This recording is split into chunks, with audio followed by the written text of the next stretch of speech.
Ils sont plus de 30 ménages, soit 151 personnes, sauvées par l'armée régulière dans l'ombre de la mort des ADF MTN, Aïdou, en chefferie de Walais-Sevonkoutou, en territoire d'Iroumou. Il s'agit notamment des habitants de différents villages de la chefferie de Banyal-Chabi, Baïma Boga et Mitego, jadis kidnappés par ces rebelles ADF lors de leurs incursions. Ces compatriotes servaient de boucliers humains devant la fournaise ardente de FRDC pendant la traque de ces rebelles ADF à Boga et Chabi.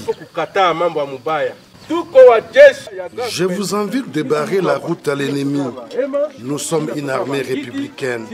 Nous ne sommes pas là pour une communauté. L'État reste toujours au-dessus de tout. La paix reviendra dans cette région.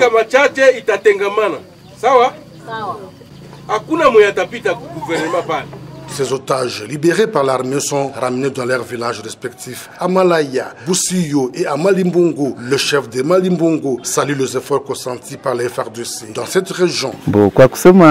En vérité, depuis la présence des FARDC dans cette région, il s'observe une accalmie. La population dort paisiblement, aucun mouvement de déplacés. L'une des victimes remercie l'intervention des FARDC.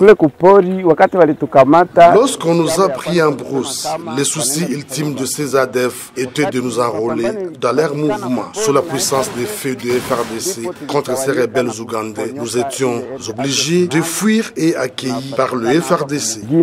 Cette action témoigne la détermination du gouverneur militaire de l'Ituri, le lieutenant-général Luboyanka Chamadjoni, à concrétiser la volonté du commandant suprême de FRDC, Félix Antoine Tshisekedi Tshilombo, celle de restaurer la paix en Ituri. Nous avons décidé de faire le constat et évaluer la situation sécuritaire ici après que les forces armées aient mis en déroute les rebelles de ZADF. Voilà, aujourd'hui, grâce aux forces armées qui sont déployées ici, cette armée a libéré plusieurs ménages qui étaient pris en otage, en brousse par les rebelles. Pour l'instant, l'armée poursuit les opérations dans la zone en vue de mettre dans l'oubliette l'histoire de ces ADF.